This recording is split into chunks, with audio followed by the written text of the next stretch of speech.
Good morning students. Welcome to your Siddharth's biology classes. Today we study of third lecture of basic concept of chemistry. So without wasting any more time, let's start. आज हम देखेंगे laws of chemical combination. So हमने classification of matter में ये पढ़ चुका था कि element and compound both are pure substance. It means that कि element को हम किसमें change कर सकते हैं, compound में. For example, water क्या है, compound है जो किससे बनता है, हाइड्रोजन और ऑक्सीजन से. बट इसका ये मतलब नहीं कि हमने हाइड्रोजन और ऑक्सीजन को आपस में कलेक्ट करके मिक्स कर दिया और बन गया क्या, compound is water.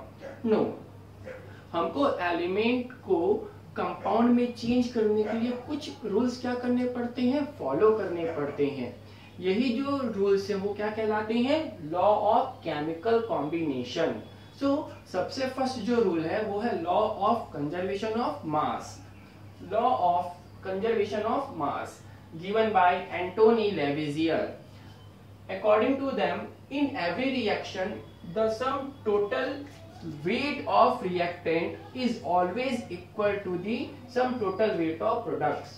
It means that कि जो रिएक्शन और जो प्रोडक्ट है उसका वेट हमेशा एनी कंडीशन में क्या होगा, सेम होगा, इक्वल होगा. For example, carbon and oxygen both form carbon dioxide. So in carbon dioxide उसका एटॉमिक मास होता है 44 एंड कार्बन के एटॉमिक मास होता है 12, ऑक्सीजन का होता है 32. 12 and 32 equal to 44. So carbon और ऑक्सीजन दोनों मिलकर क्या बनाते हैं, कार्बन डाइऑक्साइड, जहां पर रिएक्टेंट और जो प्रोडक्ट है उनका वेट हमेशा क्या होगा, इक्वल होगा. Another example of water, hydrogen and oxygen both together formed water. Atomic mass of hydrogen is 4 and atomic mass of hydrogen is 32. So weight of product is 36 equal to the weight of reactant is 36 is always equal to weight of product is 36. इस rule को हम ऐसे भी कह सकते हैं कि matter cannot be created or destroyed in chemical reaction. Note down.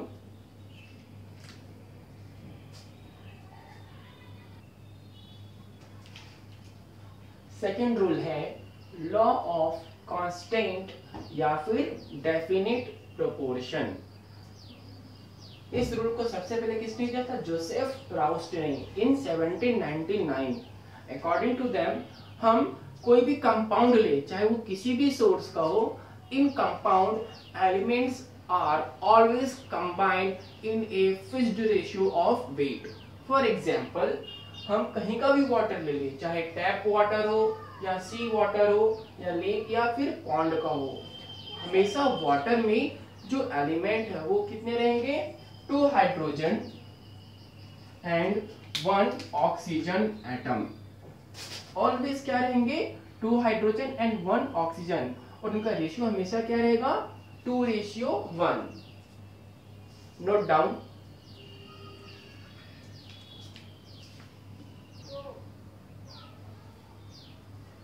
Third law है law of multiple proportion.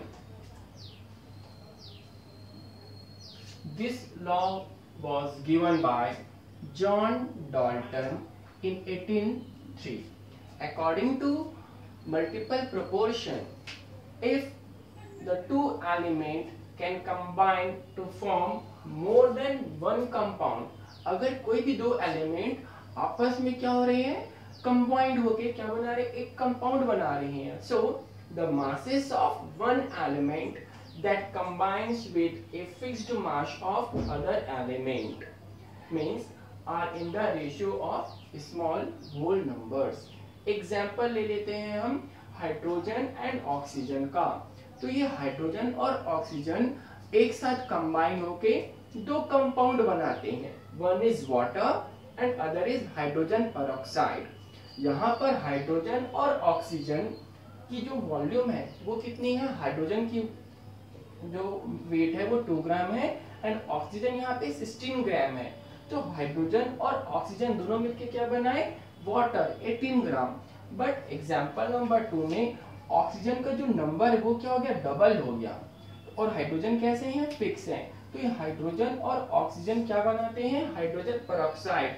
Here the mass of oxygen 16 and 32 which combines with a fixed mass of hydrogen in a ratio of 16 and 32. Note down.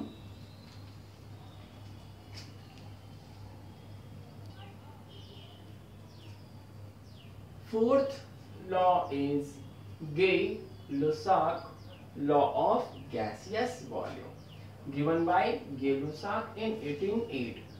He observed if two gases combine to give a third gas, then all the reactant and product bear a whole number ratio. For example, hydrogen and oxygen combine करके क्या बनाते हैं, HCl, जहां पर hydrogen कितने ratio में है, 1, chlorine का रेशियो 1 है एंड HCl की जो रेशियो वो क्या है, 2 है।